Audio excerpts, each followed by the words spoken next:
They don't write songs about the kind of evil that hides behind money and power. Not out here. Not under this sun. Out here, it's silent, quiet like a coffin. And when something bad happens, it doesn't scream. It doesn't announce itself. It just arrives uninvited and waits for someone foolish enough to open the door.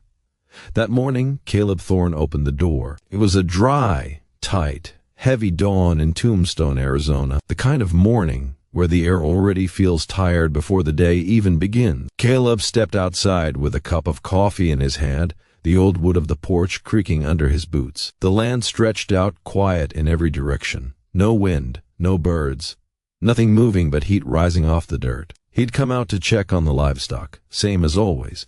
But what caught his eye wasn't a stray cow or a broken fence. It was a wagon, small, old, parked near the fence line like it had been placed there on purpose. No driver, no tracks, just dust and silence. A mule stood tied to the post, chewing at nothing, ears low, like it had been waiting too long. And in the back of that wagon, under a torn canvas, was something. Or someone. There was a note tucked into the knot of rope. Paid in full. Property delivered.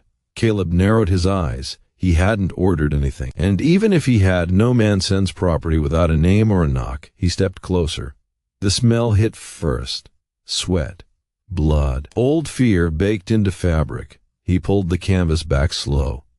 There she was. A young woman, maybe early 20s. Filthy, bruised, breathing shallow, like her lungs weren't sure they wanted to keep going.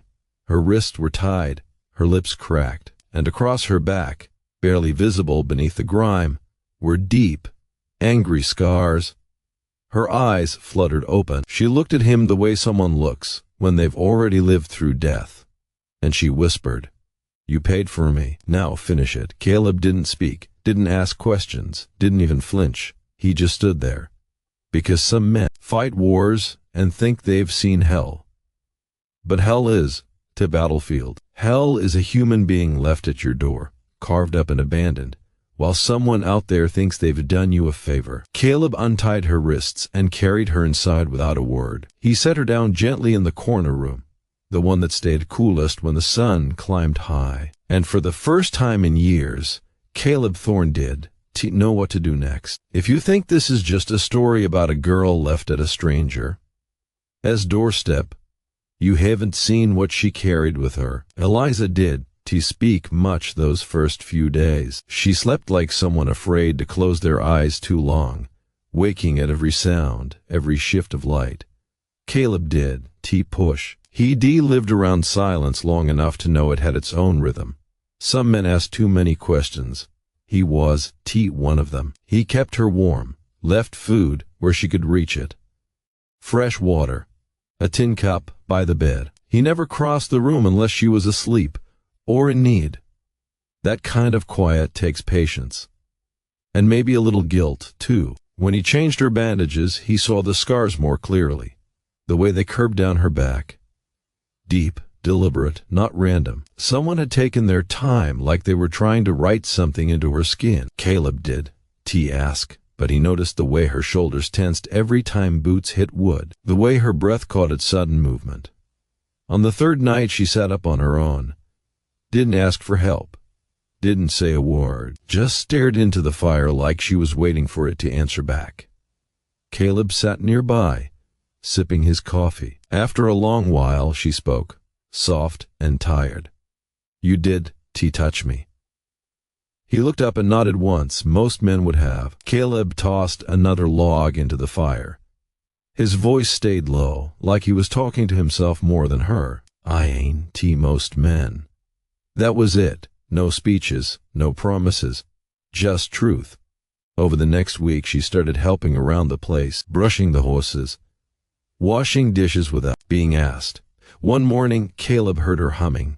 Not a tune he recognized, but it was a sound, a real sound, and that's when he understood this one's just about tending wounds. It was about watching a soul crawl back from an edge nobody else ever saw. But healing is a straight road, and if you think it is, you are about to learn otherwise. By the second week, the silence finally broke. It did happen over supper. It did come in daylight.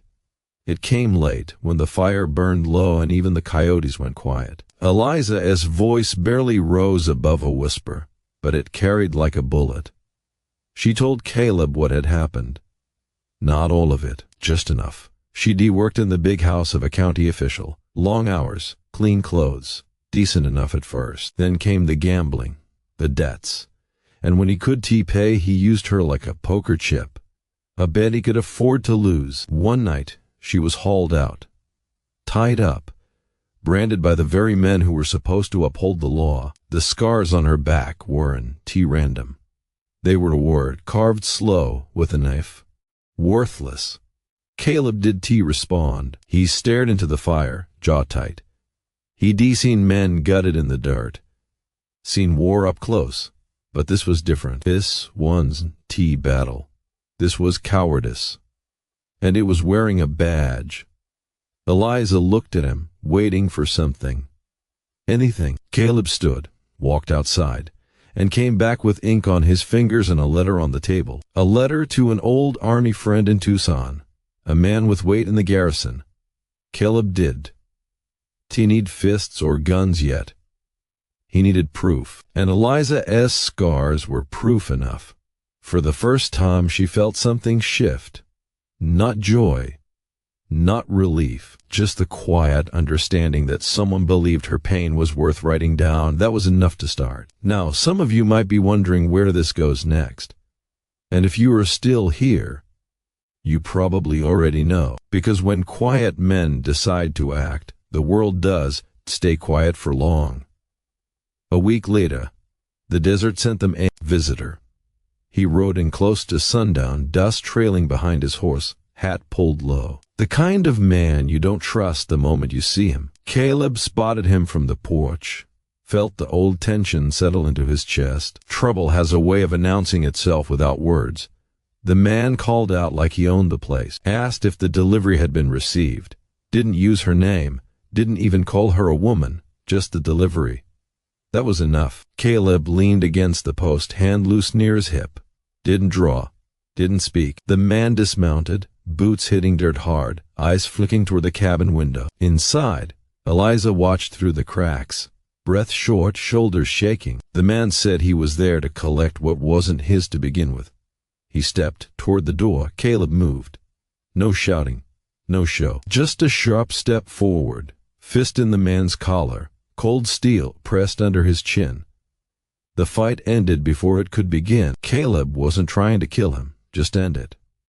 Moments later, the man lay bound on the cabin floor, wrists tied, gag force tight. Eliza didn't smile, didn't cheer. She just watched, stunned, as someone finally stood between her and the man who treated her life like a coin. Caleb dragged the stranger outside, tied him to the post, and waited for dawn. Out here, arrogance always pays its debt. When dawn came, soldiers from Tucson rode in, dust clouding the horizon. Caleb handed them the man along with the letter he'd written days earlier. They took him without question. Guilt has a way of showing itself. Eliza stood in the doorway as the riders disappeared. For the first time, she understood the fight wasn't hers alone anymore. The days that followed were different, quieter, in a better way. No waiting for boots on the porch, no shadows at the door. She cooked, worked the land, even laughed once or twice, surprising herself. Caleb said little, just kept moving, but the silence between them wasn't heavy anymore. It was peace. One evening, by the fire, she told him she wanted to stay. Not because she had nowhere else, because this place had given her a choice. Caleb nodded. Slow. Final. Out on that ranch, far from politics and greed, two broken people learned something the world forgets. Healing doesn't always come loud. Sometimes it comes in boiling water on a stove, in scars that don't ache as much, in a man who listens instead of demands. Maybe strength isn't always in drawing a gun. Maybe it's in choosing kindness when cruelty would be easier. And maybe scars aren't the end of a story. Maybe they're proof you kept walking. So let me ask you this. If you were in Caleb's boots, would you have opened that canvas? Would you have carried her inside? Or would you have looked away like so many do? Because the West was never just about land and guns. It was about people.